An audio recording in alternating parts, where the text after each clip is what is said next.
Hello प्यारे बच्चों, आज मैं फिर से आपके सामने आ गई हूँ अपना नेक्स्ट लेक्चर लेके।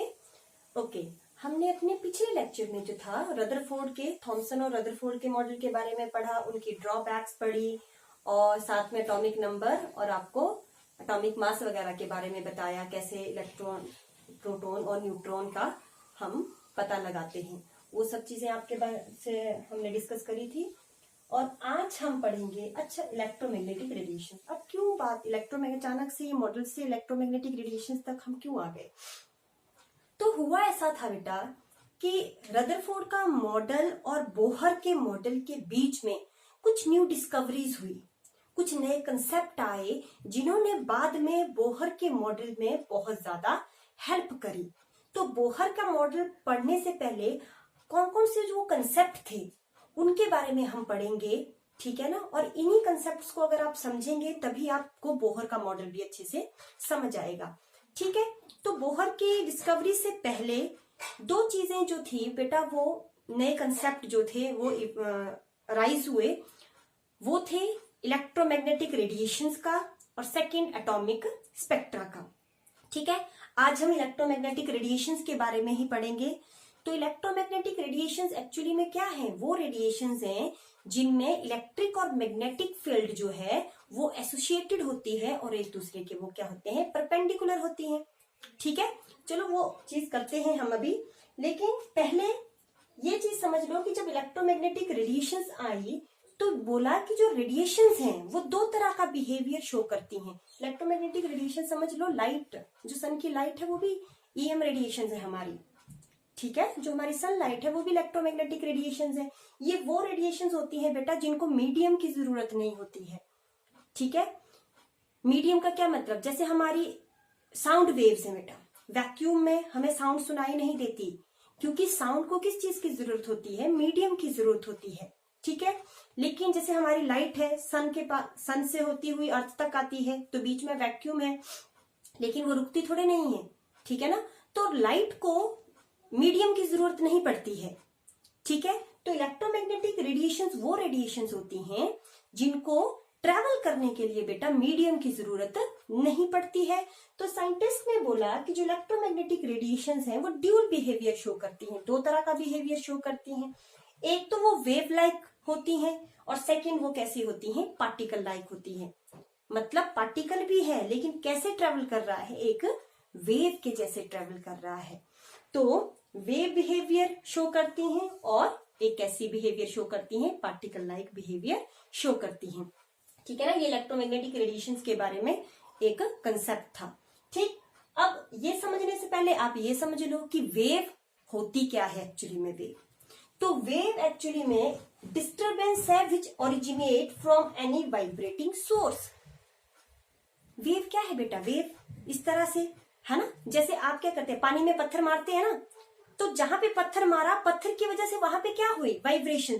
तो कैसे कैसे कैसे रिपल्स आते हैं ना, इस तरह से लहरें बनती हैं, छोटी छोटी छोटी रिपल्स से बनते हैं, ठीक है ना। वो भी एक तरह की क्या है, वेव है, ठीक है ना। जैसे एक बड़े से कपड़े को आप इस तरह से झाड़ते हैं तो कभी वो ऊपर नीचे जाता है, ठीक है। तो वो वेव की तरह ट्रेवल कर रहे हैं, दैट इज अ वेव।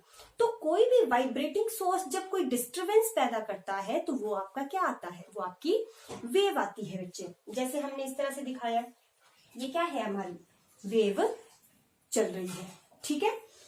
तो वेव से रिलेटेड कुछ पॉइंट्स हैं जो आपको पता होने चाहिए, उससे फॉर्मूला भी बनेगा जिससे न्यूमेरिकल्स भी बनते हैं आपके, ठीक है। तो फर्स्ट है वेव लेंथ। तो वेव लेंथ क्या होती है? वेव की लेंथ। एक वेव हम किसको मानेंगे? ये जो वेव है, वेव का जो ऊपर वाला, ठीक है ना, ये मेन एक्सिस है इसकी, ये जो ऊपर वाली है, ठीक है, इसको बोलेंगे क्रेस्ट। और ये जो डेप्थ वाला हिस्सा है that is called trough, crest and trough. तो एक पूरा क्रेस्ट और एक पूरा ट्रफ, यहां से लेके यहां तक हमारी क्या है, वन वेव है बेटा। एक पूरा क्रेस्ट और एक पूरा ट्रफ मिलके क्या बनाता है, एक वेव बनाता है बेटा। तो किन्हीं दो एडजेसेंट क्रेस्ट के बीच का डिस्टेंस क्या कहलाता है, वेवलेंथ, ठीक है ना। तो वेवलेंथ क्या है, डिस्टेंस, यहां पे इसको मिटा देती हूं। वेवलेंथ क्या है, distance between any two adjacent crests and troughs। किन्हीं दो adjacent crest, या तो crest ले लो या तो ट्रफ ले लो, के बीच का जो डिस्टेंस है वो क्या कहलाता है बेटा? वो वेवलेंथ कहलाता है। ठीक है, अब समझ आ गया? ठीक है, नेक्स्ट इज फ्रीक्वेंसी। अब फ्रीक्वेंसी क्या होती है? आपने फ्रीक्वेंसी पढ़ी होगी, फ्रीक्वेंसी की यूनिट। अच्छा रुको, फ्रीक्वेंसी से पहले वेवलेंथ की यूनिट बात कर लेते हैं। वेवलेंथ की यूनिट जो है, लेंथ है तो किसमें होगी? मीटर में ही होगी, या जनरली हम आर्मस्ट्रॉन्ग में ले लेते हैं। 1 आर्मस्ट्रॉन्ग कितने के बराबर होता है? 10⁻⁻10 मीटर। ठीक है ना। 1 नैनोमीटर ले सकते हैं, वो 10⁻⁹ मीटर के बराबर। 1 माइक्रोमीटर ले सकते हैं, 10⁻⁶ मीटर के बराबर होता है। 1 पिकोमीटर ले सकते हैं, 10⁻12 मीटर। ये जो है कन्वर्जेंस, ये इंपॉर्टेंट है, क्योंकि जब आपसे हम बात करते हैं, आपको न्यूमेरिकल्स आते हैं, तो इस तरह से आर्मस्ट्रॉन्ग, नैनोमीटर, माइक्रोमीटर, पाइकोमीटर इस तरह से दिए होते हैं, तो आपको पता होना चाहिए कि 1 आर्मस्ट्रॉन्ग कितने मीटर के बराबर होता है। तो 1 Armstrong 10⁻⁻10 metre, 1 nanometre 10⁻⁹ metre, 1 micrometre 10⁻�6 metre, 1 picometre 10⁻12 metre के बराबर होता है बेटा। ठीक है, ओके। नेक्स्ट बात करते हैं फ्रीक्वेंसी की। तो फ्रीक्वेंसी क्या होती है? फ्रीक्वेंसी आती है, फ्रीक्वेंसी को हम किससे डेजिग्नेट करते हैं?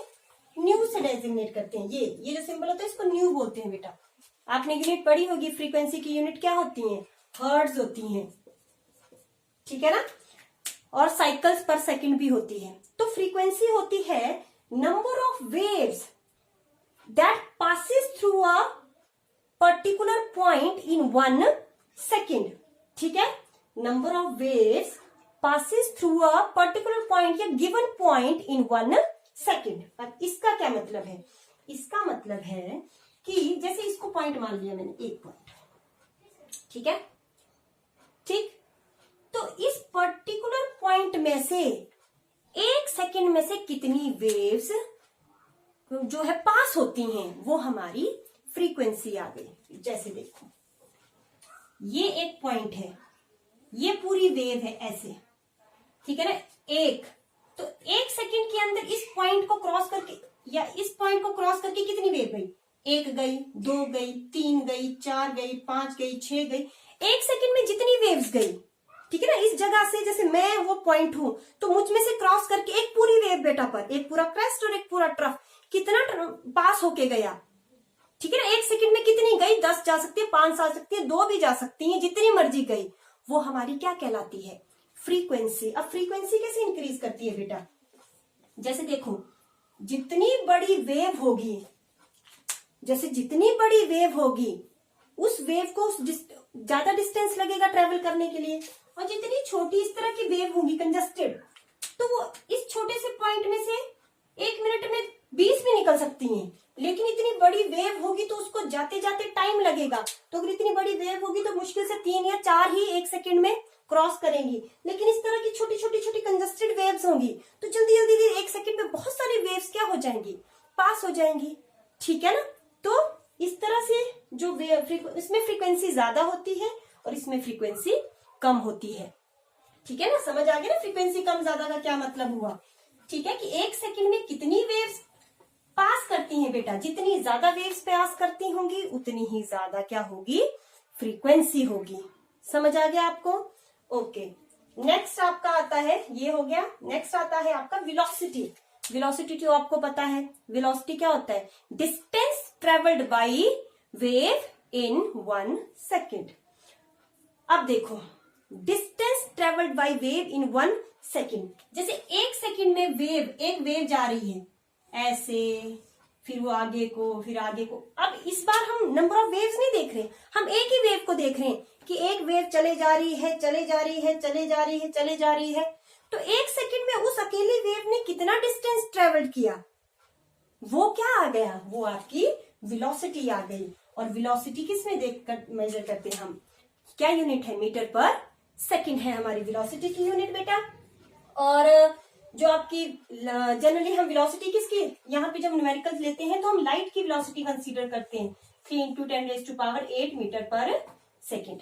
ठीक है ना, और उसको क्या लिखते हैं हम, v की जगह हम क्या लिखते हैं, c। जब हम लाइट की बात करते हैं तो वेलोसिटी को क्या लिखते हैं, हम c लिखते हैं। तो इलेक्ट्रोमैग्नेटिक लाइट भी क्या है, इलेक्ट्रोमैग्नेटिक वेव, वही तो मैंने बोला था कि लाइट हमारी इलेक्ट्रोमैग्नेटिक वेव है। ठीक है, तो हम जनरली जब न्यूमेरिकल्स में है तो हम लाइट की बात करेंगे तो हम क्या लिखेंगे, वेलोसिटी को c करके लिखेंगे, और कितनी वैल्यू होगी 3 इंटू 10⁸ मीटर पर सेकेंड। वैसे कई जगह 2.88 भी दी होती है ना, अप्रोक्सीमेटली हम 3 लिख देते हैं। ओके, समझ आ गया। Okay, next is amplitude. अब एम्पलीट्यूड क्या होता है, एम्पलीट्यूड होता है हाइट ऑफ द क्रेस्ट या डेप्थ ऑफ द ट्रफ। कितनी हाइट है हमारी वेव की या कितनी डेप्थ है हमारी वेव की, वो हमारा क्या कहलाता है, एम्पलीट्यूड कहता है। ठीक है ना, वो क्या होता है, हमारा एम्पलीट्यूड होता है। ठीक है, इसको ए से कंसिडर करते हैं। और एम्पलीट्यूड से ब्राइटनेस का पता लगता है हमारे, जो हमारे जैसे कोई भी वेव्स आ रही हैं, ठीक है ना, कितनी ब्राइट है वो वेव। ठीक है, वो हमारा किससे पता चलता है, एम्पलीट्यूड से पता लगता है। ठीक है, next is wave number. Wave number को हम किससे, न्यू बार से करते हैं। It is just opposite of the wavelength. 1/λ क्या होता है, आपका वेव नंबर होता है। ठीक है ना, ये अब इन सब को लेके एक रिलेशन है हमारे पे, ठीक है ना, और वो रिलेशन है new is equal to c/λ या c is equal to nu λ। इस तरह से बोल सकते हो, c is equal to nu λ या nu is equal to c/λ। Nu आपकी frequency, c is the velocity of light and λ is the wavelength. इस रिलेशन को याद रखना आप, क्योंकि इस रिलेशन पे आपको न्यूमेरिकल आएंगे। 2 वैल्यूज दी होंगी, 2 क्या, लाइट की तो आपको पता ही होगा, कोई एक फिर फ्रीक्वेंसी निकालो, इतनी वेवलेंथ दे रखी है, फ्रीक्वेंसी निकालो। ठीक है ना, ओके जी। उसके बाद अब हम, ये तो हो गया वेव।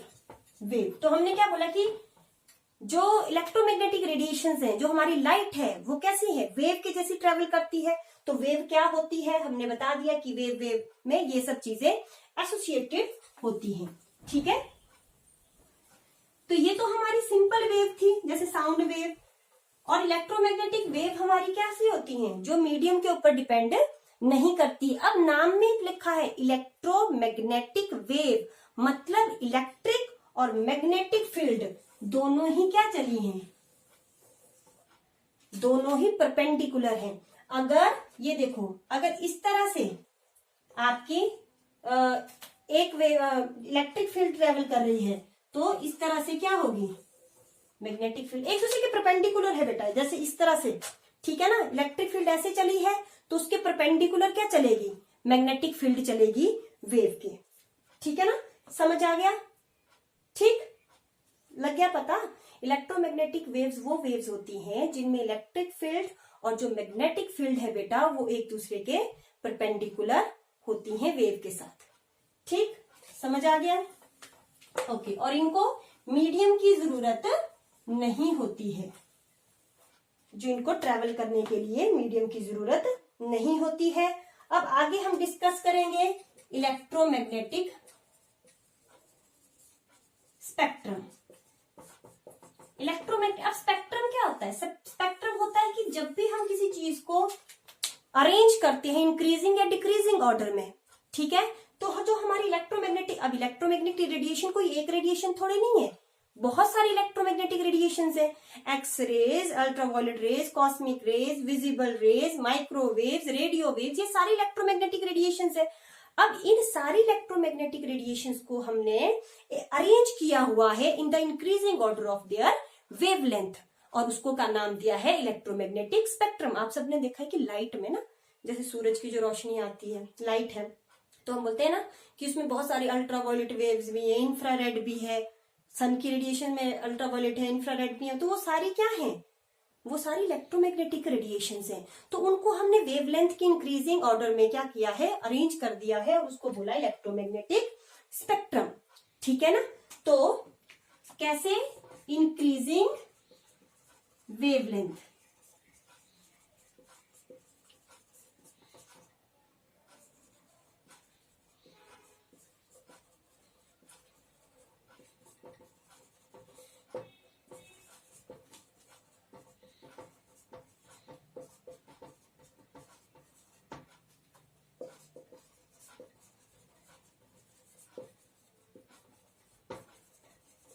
ये देखो इस तरह से इंक्रीजिंग वेवलेंथ, इस तरह से ये चलती हैं आपकी 10⁻⁻18 से 10⁻²⁰ मीटर तक।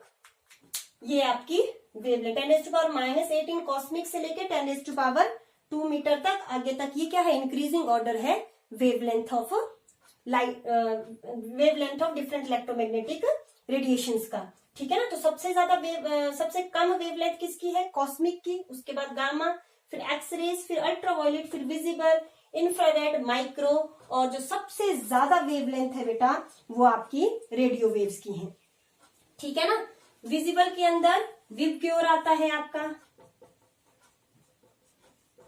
विवग्योर अलग से आता है। तो विवग्योर में भी पूछ सकते हैं कि ज्यादा वेवलेंथ किसकी है, वॉयलेट की है कि रेड की है।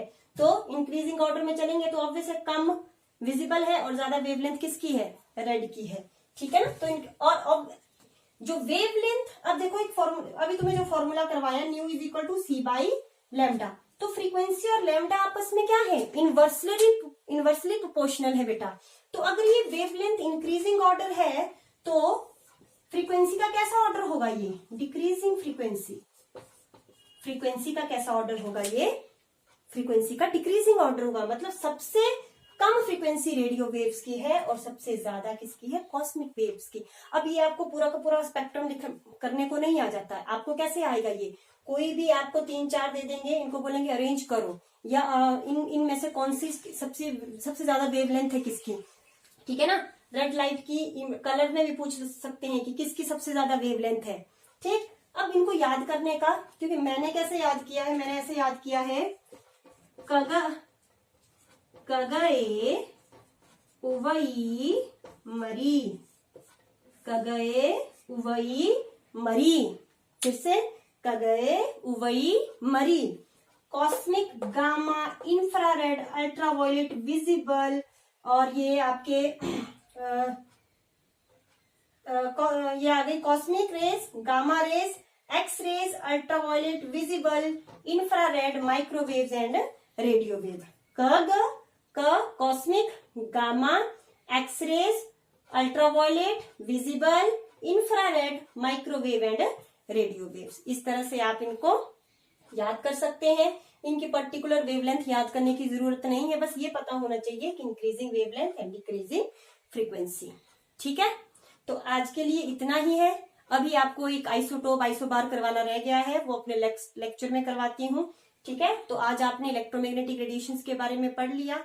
हम अपने नेक्स्ट लेक्चर में एटॉमिक स्पेक्ट्रा के बारे में पढ़ेंगे।